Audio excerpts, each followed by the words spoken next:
10 minutos. Vamos a empezar, ¿ya?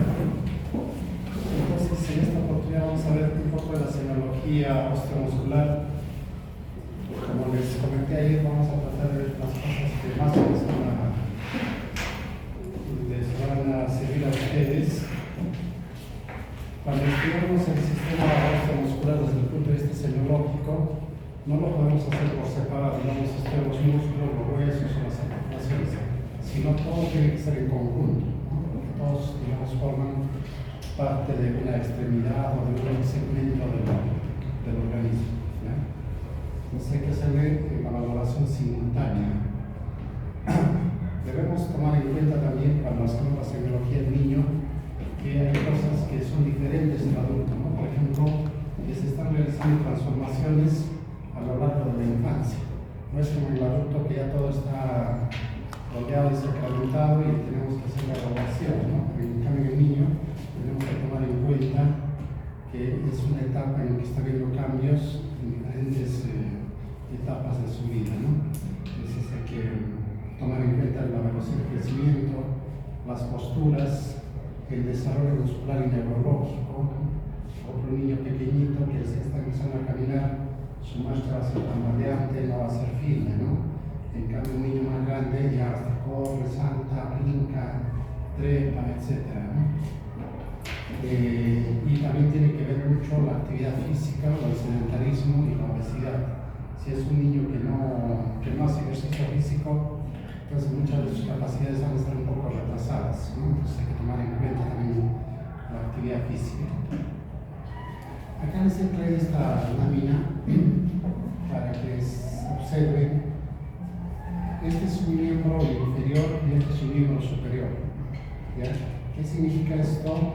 Que acá, por ejemplo, ustedes están viendo la articulación de la rodilla y en esta parte de acá está el cartílago de crecimiento y acá también, ¿no? Acá también el cartílago de crecimiento y cartílago de crecimiento. Lo que pasa es que en el miembro inferior, los cartílagos de crecimiento que tienen más actividad en el miembro inferior son los que están cerca de la articulación de la rodilla, ¿ya? Entonces eso es importante porque si viene un niño con problemas de la rodilla y nosotros no le prestamos importancia, de repente tiene una infección o una alteración ahí de tipo oncológico o algo, y si nosotros no nos damos cuenta de que ahí están los cartílagos de mayor crecimiento, puede afectar en su talla posterior, ¿no? Lo mismo pasa en el miembro superior, los cartílagos de crecimiento que tienen más actividad están también distales a la articulación del codo. Entonces los niños, por ejemplo los adolescentes, ¿no? Se pueden fracturar el hombro, ¿no? Por las actividades que realizan, o la muñeca. Ahora que está de moda hacer patinaje, esqueletos, cosas, se resbalan, se caen, se daña la muñeca, puede tener alteraciones ahí a nivel del cartílago de crecimiento, ¿no? Entonces, simplemente para que se den cuenta de eso. ¿Qué cosas debemos evaluar en un recién nacido y lactantes menores? Si nos vamos a la parte de malformaciones, debemos evaluar las malformaciones en los pies. Siempre hay que mirar los pies de los pequeñitos, ¿no? En la cadera, si hay alguna alteración en la caderita, y en la columna. En ese orden: pies, cadera, cabeza. Perdón, pies, cadera, columna. Si son lactantes mayores y preescolares, hay que tratar de ver alteraciones también en los pies, en las extremidades inferiores, y si son adolescentes, buscar deformaciones de columna. Miren esa posición viciosa que tienen los adolescentes, los escolares, porque adoptan malas posiciones mientras están escribiendo, ¿no? ¿Ya? Entonces también tenemos que fijarnos en eso, ¿ya? Lesiones traumáticas. Les he dicho hace un ratito, ¿no? Hemos visto cómo se pueden lesionar las rodillas y uno no les presta atención y eso puede traer consecuencias para más adelante, ¿ya? Entonces, en el examen físico hay que evaluar la inspección, palpación, evaluación de ramos articulares, la fuerza, la marcha, o sea, tiene que ser un examen más o menos completo también que hacen cuando evalúan el sistema osteomuscular, ¿ya? Este es muy importante. la presencia de signos inflamatorios como dolor, calor, irritación, hinchazón, etc., o el hallazgo de una deformidad evidente siempre es patológico. Ustedes no deben considerar que no deben considerar que eso es normal ni nada de eso. El dolor articular en un niño siempre es un signo de alerta. Si un niño les viene a decir, me duelen las articulaciones, ustedes no le pueden decir, no pasa nada, es preferible que sea evaluado. Lo visto que nos están haciendo han visto, ¿no? Ese niño que ha venido con dolor articular ya tiene que ser hospitalizado para ver cuál es la causa de ese dolor, ¿no? Entonces, ¿qué cosa vamos a ver en la inspección? La postura, la simetría, la alineación de los ejes. Vamos a ir viendo cada uno por separado. La postura. En el recién nacido, la postura siempre es la postura de flexión. ¿Ya? ¿Por qué? Porque esta es la posición que adopta el niño cuando está en el vientre materno. Estamos hablando de un recién nacido. Si ustedes, por ejemplo, quieren examinar a un recién nacido y lo quieren extender acá, va a ser un poco difícil, ¿no? ¿Por qué? Porque siempre tiende a la convexidad, a adoptar esa posición fetal, ¿no? ¿Ya? Hay una resistencia a la extensión completa. Entonces, ustedes lo tienen que evaluar desde ese punto de vista.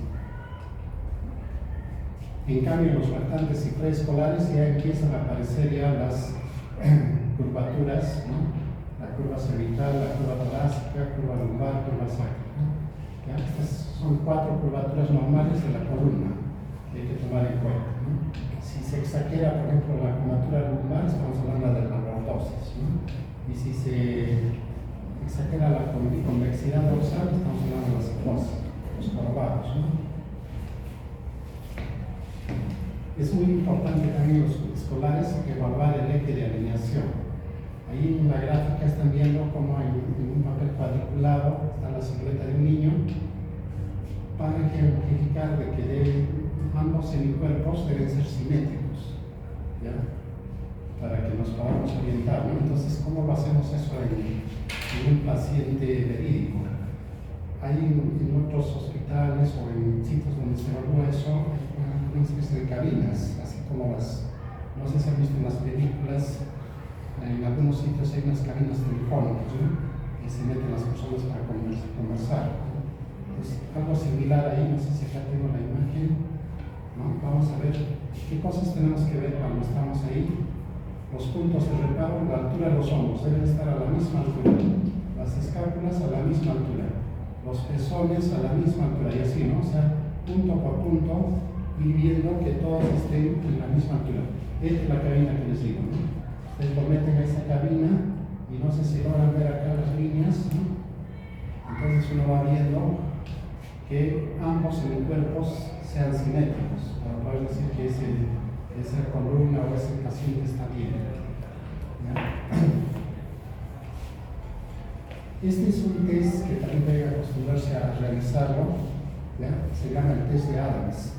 Ahí ustedes lo hacen poner al paciente en esa posición para ver si tiene anormalidades o no en la curvatura dorsal. Y el examinador se pone por la parte posterior. ¿Qué pasa? Que van a observar, este es un dispositivo que se llama el escoliómetro, ¿sí? Para ver si el torso del niño se ha deformado o no, ¿ya? Acá lo van a ver, miren ahí por ejemplo, estamos haciendo el test de Adams y se ha puesto el escoliómetro y vemos que está simétrico ambos semicuerpos en la parte dorsal, ¿no? Muy diferente a este, por ejemplo, que es evidente, ¿no? Este semicuerpo está más protruido que el otro, ¿no? Entonces eso nos permite visualizar cuántos grados, todo eso hay de desviación, ¿no? Entonces eso también lo podemos realizar. Si no tienen el instrumento, a simple vista se pueden dar cuenta de que hay una simetría en el torso. Esto también es importante, siempre que examinen a un niño, de preferencia desvístanlo, ¿no? Díganle que se desvista para que puedan ver esto, ¿no? A veces hay una simetría. Yo siempre me acuerdo de un niño, por ejemplo, que tenía un andar medio raro, ¿no? ¿Ya? Y uno le miraba las piernas y parecía todo normal, ¿no? Pero cuando lo desvestimos, tenía una alteración así como esta, pero en compensación, este segmento había desarrollado más, ¿no? O sea, tenía un fémur más grande que el otro, y en el otro la tibia y el peroné era más grande que el otro, ¿no? O sea, en conjunto parecían del mismo tamaño, pero las rodillas tenían diferente ubicación. Entonces, por eso su andar medio raro. Acá en este caso sí es evidente, ¿no?, que el miembro inferior derecho es más acortado al punto que permite poner un taco ahí, ¿no? ¿Ya? Y la radiografía también se puede ver, ¿no? También, si es que no lo resistimos al paciente, nos puede pasar esto, ¿no? ¿Ya? De que hay una asimetría en el grosor. No siempre, a veces es marcada, pero algunos familiares o algunas mamás les van a traer a sus niños y les van a decir a ustedes: me parece que la extremidad izquierda o derecha está más gruesa que la otra, ¿no? Ustedes lo ven y dicen: no, a mí no me parece, ¿no? Acá es evidente, pero en muchos casos no es evidente. Entonces, ¿cómo se van a dar cuenta de si eso no es una extremidad más gruesa que la otra? Con su cinta métrica, ¿no? Por eso acostúmbrense a llevar su cinta métrica y mírales dónde lo van a medir. Acá, en el tercio medio, tanto del muslo como de la pierna, en el tercio medio. Ya registrenlo, ¿no?, en la historia. Miembro inferior izquierdo, muslo, tercio medio, tanto, pierna, tanto, en el derecho, tanto, ¿sí, no? Entonces, ahí ustedes están teniendo un dato objetivo, ¿no? Y en el siguiente control que venga lo ampliarán a la misma medida, ¿no? Entonces se supone que ambas extremidades deben crecer en forma simétrica, ¿no?, tanto en su longitud como en su grosor. Sin embargo, cuando ustedes ven esto, entonces pueden sospechar una patología que está afectando a esta extremidad, ¿no? Puede ser un problema de linfáticos, puede ser por una parasitosis. Hay parásitos que se meten por la planta del pie, ¿no? ¿Sí? En estudiar parasitología, ¿no? ¿Ya? Y a veces causan así, ¿no? O puede ser que el paciente tenga de repente una manipular, una femoral, por algún procedimiento, o cuando el niño está grave, le ha puesto un catéter y ese catéter ha hecho que haya una alteración en la circulación de esa zona, ¿no? Entonces, vamos a pensar una serie de patologías de acuerdo a lo que nos diga la anamnesis.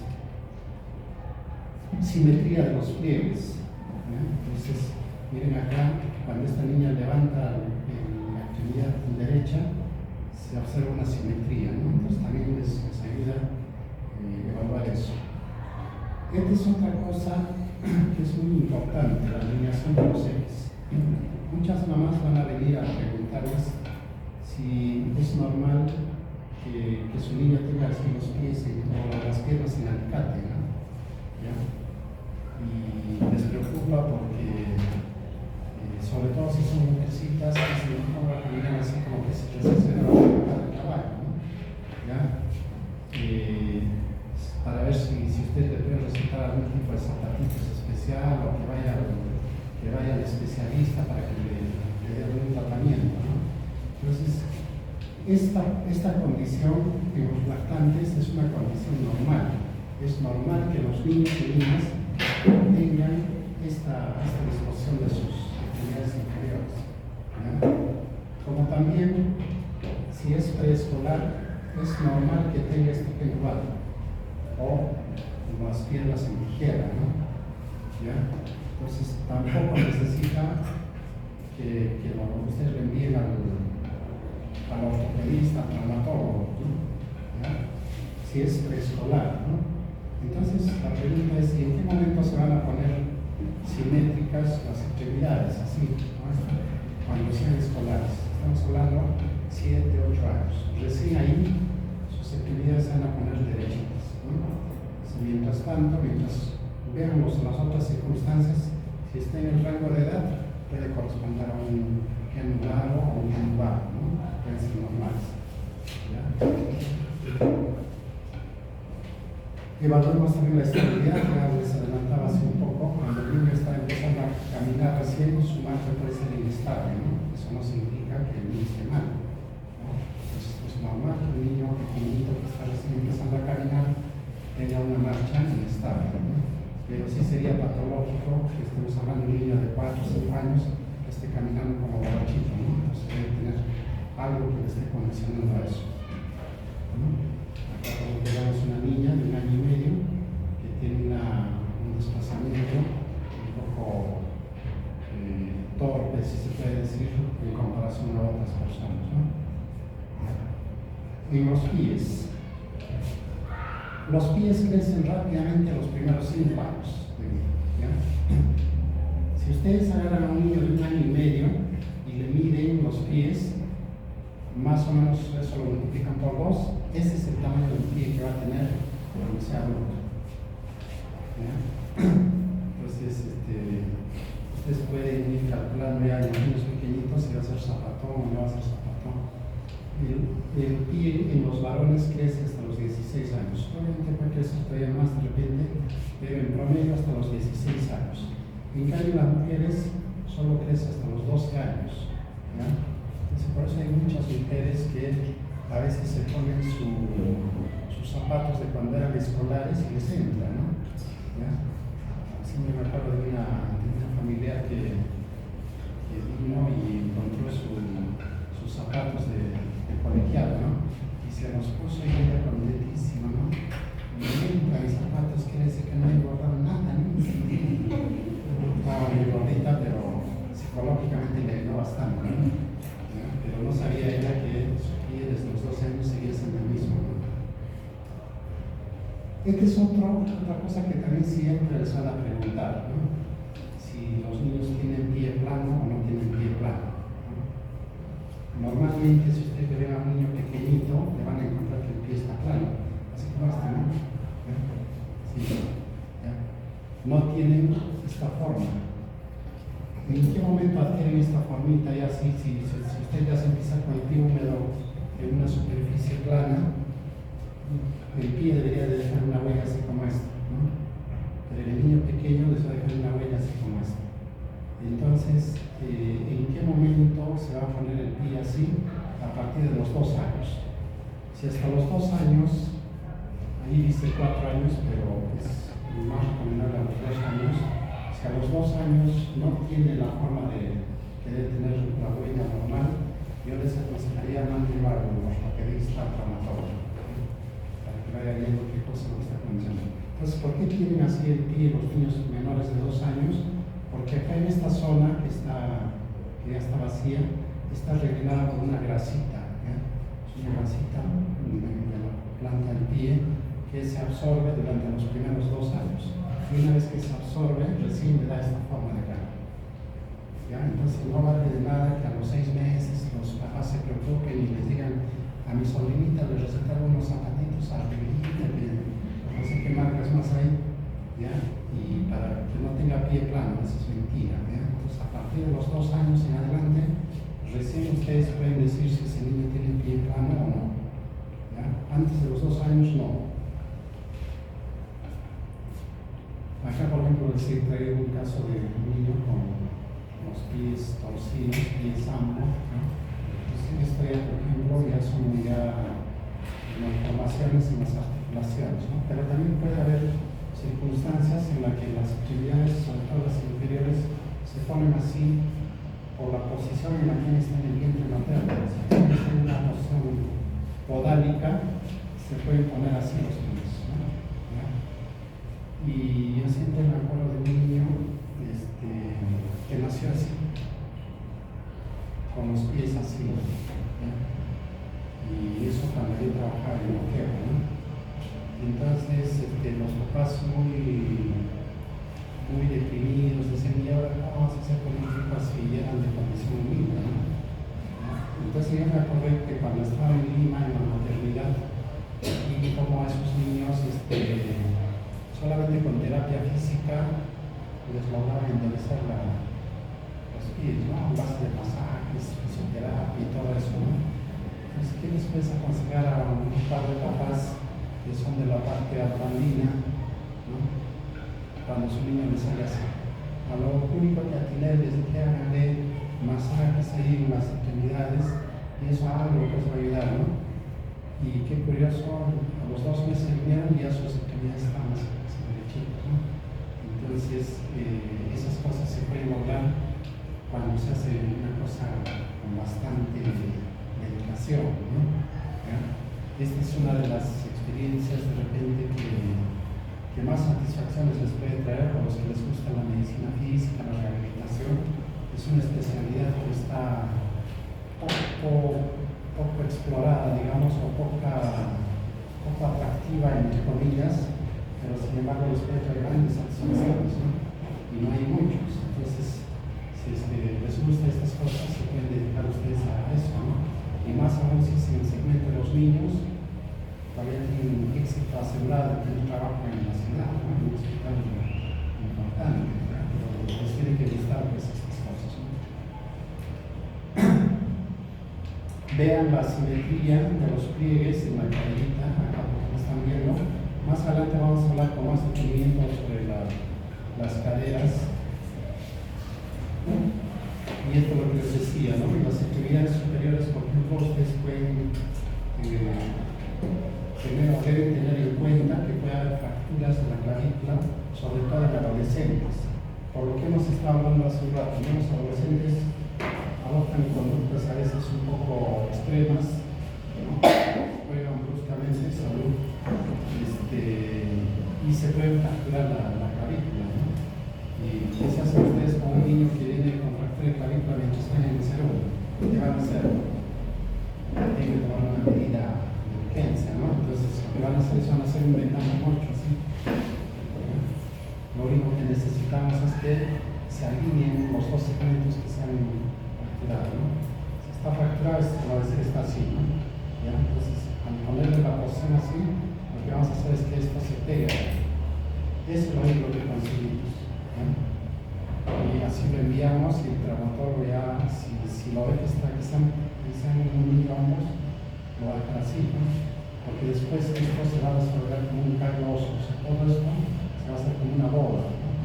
Y después el mismo organismo le va a volver a dar su forma, ¿ya? Entonces, esa es la ventaja de los niños. Y el vendaje mucho les ayuda en esos casos, ¿no?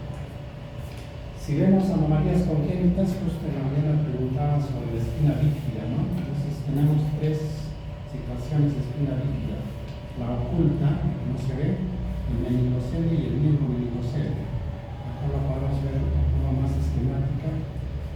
Espina bífida, la columna vertebral no se ha cerrado completamente, ¿no? Existen 3 tipos de espina bífida, ¿ya? Espina bífida, entonces tenemos la oculta y la abierta o quística, que a su vez se subdivide el meningocele y el miembro meningocele. Vamos a ir reconociéndolas una por una. Espina bífida oculta. Las apófisis espinosas está bifurcada. Miren acá, las apófisis espinosas están unidas, ¿verdad? Pero en cambio acá está abierta, ¿no? Y eso pasa completamente desapercibido porque a simple vista no se ve, ¿no? ¿Ya? Una apertura en una o más de las vértebras de la columna espinal. Falla del cierre de la pared dorsal de la columna vertebral. 70% a nivel lumbar, por lumbosacro. Es asintomática, ¿no? Y se puede sospechar si hay hipertricosis o hiperpigmentación cutánea. Esto es lo que les decía, ¿no? Me habían preguntado, a veces uno sospecha cuando encuentra esta pilosidad ahí, ¿por qué tiene esa pilosidad? ¿Es una cuestión racial o de repente hay una malformación debajo de eso, ¿no? ¿Qué cosa es generalmente una espina bífida? ¿Ya? ¿Qué síntomas, cuando es sintomática, qué síntomas puede tener? Pueden ser de 3 tipos: neurológicos, debilidad de las extremidades superiores, atrofia de una pierna o pie, escasa sensibilidad o alteración de los huesos. Les contaba el caso de esa señora, ¿no? Que tenía alteraciones y todo eso, y ella no sabía por qué, se pasó por varios especialistas hasta que por fin alguien le tomó una radiografía y recién encontraron que tenía una espina bífida oculta, y esa era la causa de sus alteraciones neurológicas en una de sus extremidades superiores. Geniturinarios, incontinencia de orina o heces o retención de orina. Por eso que la mañana en esa niña que tenía infecciones a repetición, les decía, ¿no? Hay que tener en cuenta también que podría ser una espina bífida oculta. ortopédicos, deformidades de los pies o diferencias en el tamaño. Fácil después venir un paciente que les diga, doctora o doctor, ¿por qué tengo un pie más grande que la otra? ¿Qué le van a decir? No sé, alguna razón debería de haber, ¿no? De repente tiene una espina bífida y esa es la causa. El meningocele es protrusión de las meninges. Ustedes ven aquí en el esquema, esta de acá es la médula espinal. Y esto que está saltando hacia afuera no es la meninge, sino que acá se ha herniado esa meninge porque había un defecto ahí.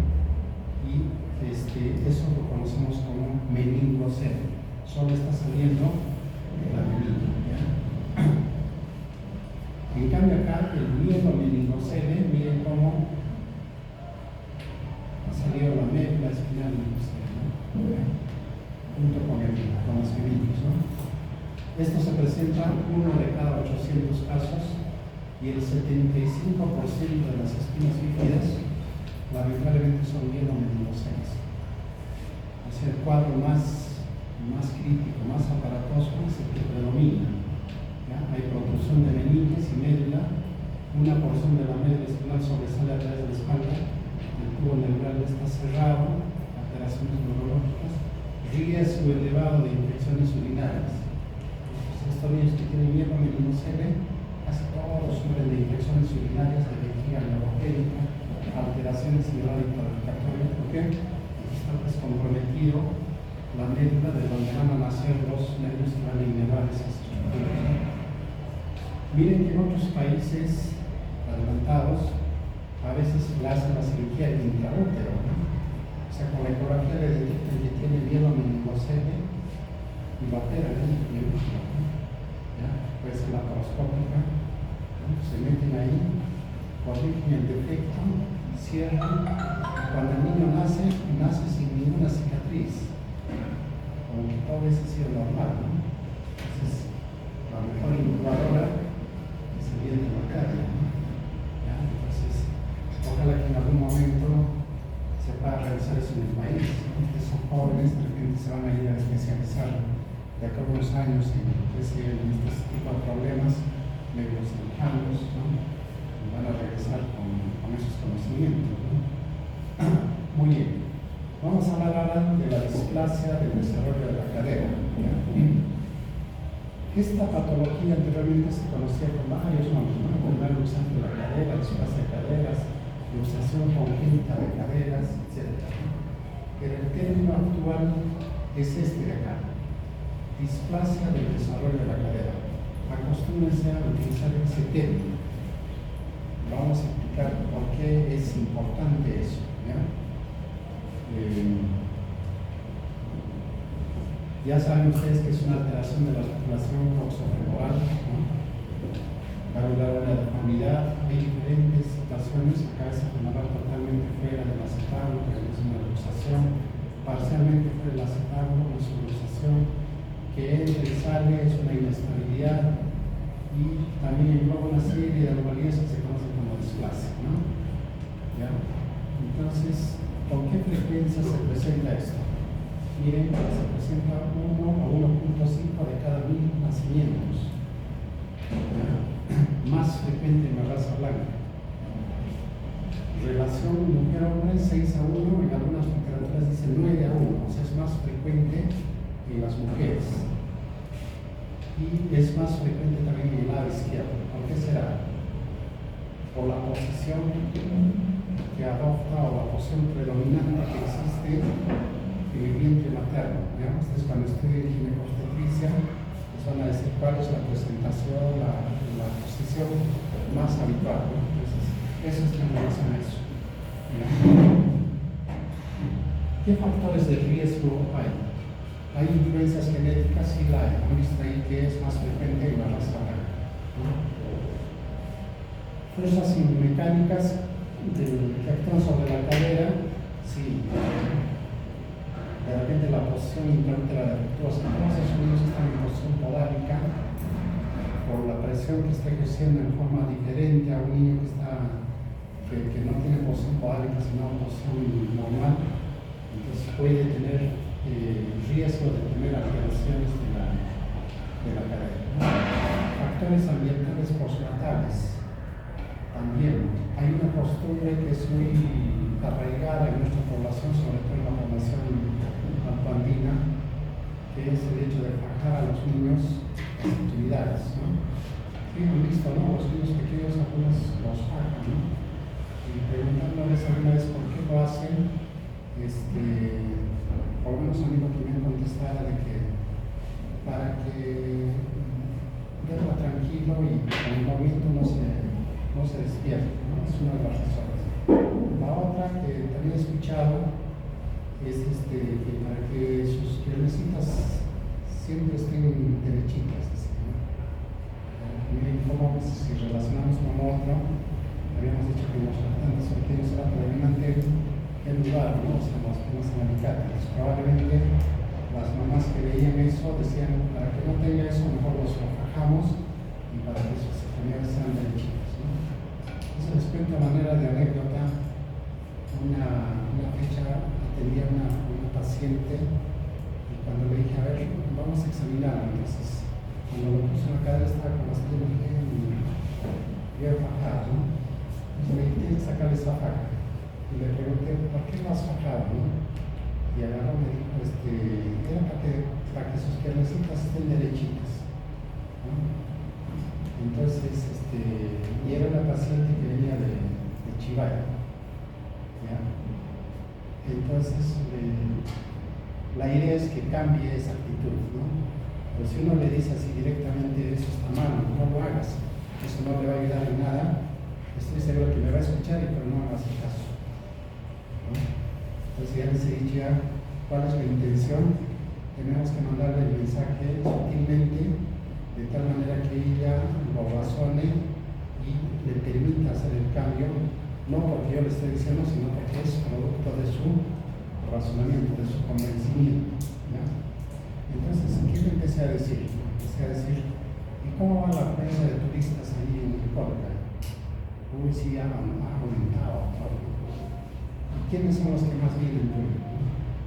Los niños, tratando de hacer una diferenciación entre el turista nacional y el extranjero, ¿no? ¿Quiénes llegan más a Colca? Los gringos, ¿no? Yo le pregunto, ¿y también van gringas? Entonces la señora lo interpreta en otro sentido, ¿no? Como yo estoy interesado en saber si van gringas a Colca, ¿no? Y me dice, sí, doctor, también van gringas, ¿no? Entonces yo le digo, ¿y esas gringas cómo son? ¿Son altas? Sí, son bien altas. ¿Y sus piernas cómo son? Son bien derechitas, entonces, ¿ya? Entonces ya estoy consiguiendo lo que yo quiero, ¿no? ¿Ya? Los gringos no tienen esa costumbre de fajar a sus niños, ¿no? ¿Ya? Y sin embargo sus piernas cómo son? Son derechitas, ¿no? Entonces ahí es cierto que a los niños se queda pensativa, no de qué hay, ¿no? Ya está el mensaje, ya está metido ahí, ¿no? ¿Ya? Cualquier que yo le estoy demostrando, con lo que ella ve versus lo que ella está haciendo, ¿no? ¿Ya? Entonces tiene que convencerse ella misma de que esa costumbre que tenemos no es adecuada, ¿no? De repente en algún momento alguien le dijo a sus abuelas, su mamá, alguien le dijo que haga eso, ¿no? Pero como ya son gente que cada vez se está instruyendo más, entonces va haciendo caso de lo que le decimos. Entonces, nosotros cada vez que tengamos un niño, esto que les estoy hablando ya cuando ustedes estén haciendo el serum o cuando estén haciendo el internado, examinen las caderitas siempre, en todo momento, ¿ya? El cribado universal de la displasia de desarrollo de la cadera mediante el examen físico. ¿Qué maniobras van a hacer? Ya ustedes saben, el ortolán y el barro, ¿no? El ortolán sirve para reducir la cadera luxada, o sea, la caderita que está fuera de su sitio, con la maniobra de ortolán usted lo coloca en su sitio. Y con la maniobra de barro es como decir, está la cadera ahí y lo voy a luxar, ¿no? ¿Ya? No está indicada la ecología de cadera en forma sistemática, ¿no? Pero si yo tengo sospecha de que el paciente tiene una displasia en desarrollo, si es menor de 2 meses, no le voy a pedir radiografía, sino le voy a pedir ecografía, ¿ya? una ecografía de caderas. Si es que es mayor de 2 meses, entonces le piden su radiografía. ¿Por qué? Porque si le piden antes de los 2 meses una radiografía, muchas de las estructuras que están en etapa cartilaginosa y no se van a ver bien en la radiografía. En cambio, en la ecografía sí la van a poder ver. Entonces, lo mismo que hemos hablado, la maniobra de Barrow y Bertolani. Si es que es una exploración tardía, estamos hablando de 3 a 6 meses, entonces a este nivel, si la cadera se encuentra luxada, se mantendrá luxada en una posición fija. Y ya nos les va a ayudar las maniobras de Barrow y Bertolani. ¿Qué maniobra vamos a hacer? La maniobra de Galeazzi. Este es muy importante, les voy a contar dentro de un rato una anécdota. Miren, en estos casos se le hace echar al paciente y se le pide que encoja las rodillas, ¿no? Se ponga en esa posición y lo único que vamos a ver es si son simétricas o no en la altura las rodillas. Acá ustedes pueden ver una línea negra, acá no se ve. ¿Ya? Y este es el caso que quería comentarles. Les voy a contar el caso para que no se olviden de la situación. Este es un niño que se hospitalizó en nuestro hospital, en el seguro. Les estoy hablando de esto hace como unos 10 o 12 años atrás. ¿Ya? En ese tiempo yo era docente en la Católica y entramos justo a la sala donde está este niño. Es un niño que tenía síndrome de Down y que se hospitalizó por un problema bronconeumónico. Entonces, como la señora vio que estábamos examinando ahí las caderas de los niños, nos dijo, doctor, ¿le quiero examinar a mi hijo? Entonces, ya pues, como estábamos ahí con los alumnos, les dije, ¿qué edad tiene el niño? El niño tenía ya como 3 años más o menos, ¿no? Le digo, ¿qué maniobra sería más adecuada? Pues en coro todos contestaron, sería una maniobra de Galeazzi, doctor. Entonces, vamos a hacer de Galeazzi. Nos lo llevamos al tópico y en el tópico ellos mismos lo acomodaron. Le digo a uno de ellos, tómale una foto. Y le tomamos esta foto, ¿no? ¿Ya? Entonces ahí ustedes ven, hay una simetría, ¿no? ¿Es significativa de qué? De una desplaza del desarrollo de la cadera, ¿no? ¿Ya? Pero, siempre hay un pero, ¿no? Uno de los alumnos agarró y dijo, doctor, a mí no me parece, porque si usted ve acá, no se ve mucho el músculo, en cambio acá sí se ve el músculo, ¿no? ¿Ya? Entonces, para mí el paciente está en una posición que no es simétrica, ¿no? Hay que acomodar. Ya, pues, acomódenlo y vuelvo a mostrar la fotografía. Y lo volvieron a acomodar, acá ya se ve más simétrico, pero miren, ha cambiado de posición la simetría, ¿no? En la anterior era al revés, ¿no? Y acá se pone en el otro lado. Entonces, ¿qué me está indicando eso? Que este niño tenía un problema en las caderas, ¿no? ¿Ya?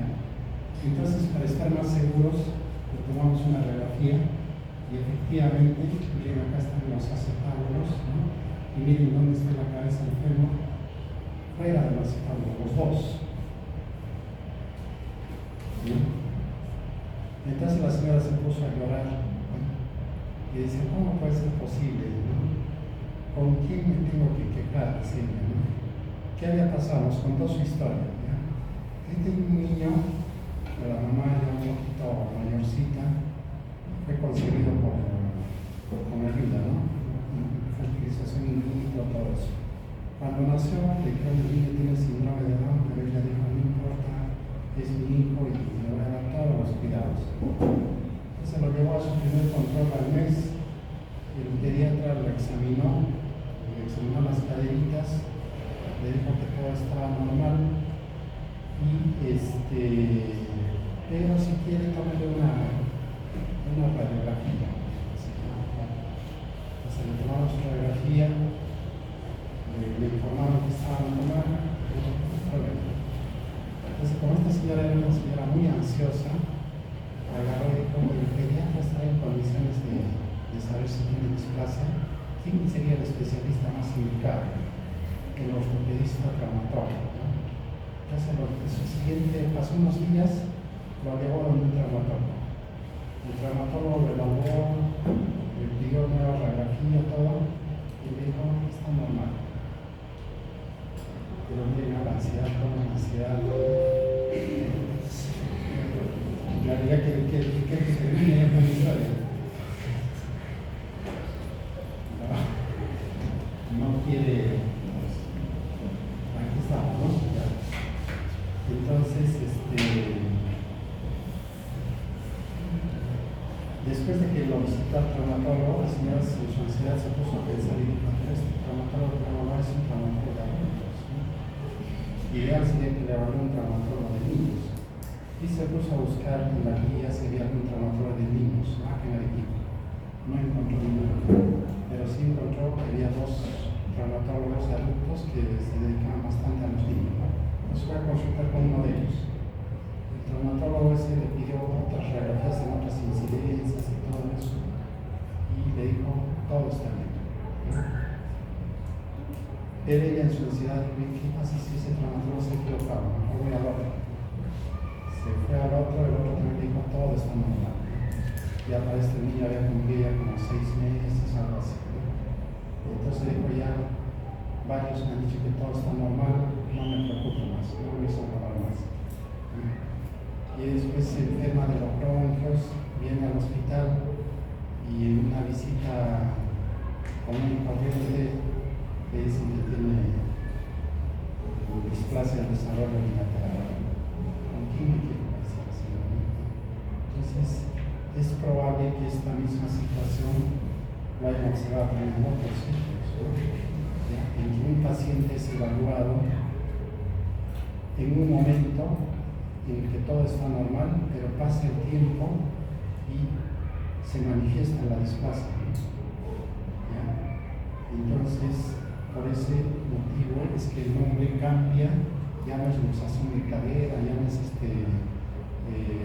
inestabilidad de cadera, nada, sino displasia en el desarrollo de la cadera. ¿Por qué? Porque se puede presentar en el discurrir del tiempo, ¿no?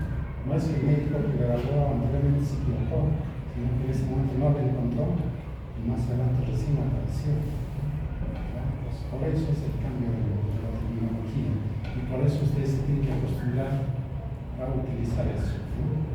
Entonces allí no hay que echarle la culpa a nadie, sino simplemente ustedes están asumiendo de que la displasia se ha presentado posterior a esas evaluaciones, ¿ya? Entonces la gran pregunta viene para ustedes, ¿no? ¿En qué momento yo puedo decir o puedo estar seguro que ese niño ya no tiene displasia, no tiene problema con la cadera? ¿Cuándo voy a poder decir eso? Cuando el niño empiece a caminar.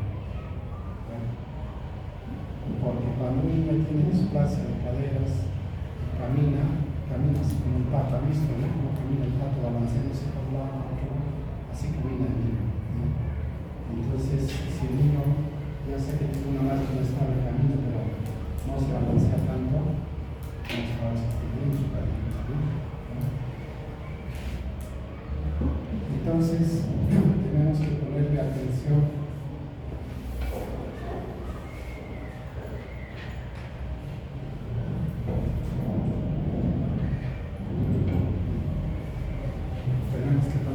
a la exploración física. Debemos evaluar la simetría en los pliegues inguinales y glúteos, ¿no? Los pliegues deben estar simétricos, si es que hay la disminución y la reducción del lado afectado, ¿no? Porque no se puede separar bien la cadera, ¿no? Si hay una rotación externa de la extremidad, miren que la extremidad está apuntada hacia afuera, ¿no? Y esto es lo que les decía, la ecografía en menores de 2 meses. ¿Ya? Eso ya ustedes no se preocupen, simplemente manden donde el ecografista, ecografía de caderas, y él ya les va a dar el informe. Les va a poner de conclusión, cadera normal o cadera patológica. Sin embargo, la radiografía también igual en estos tiempos, ustedes mandan a un niño para que le tomen radiografía de caderas, el radiólogo ya les haga el informe, les dé el diagnóstico, todo, ¿no? Pero de todas maneras, como médicos, ustedes tienen que conocer algunos reparos que tienen que tomar en cuenta, ¿verdad? Y son estas líneas, ¿no? primer lugar, el ángulo acetabular, que es este de acá, la C con el Y, ¿no? Pero hay unas líneas que son importantes reconocerlas.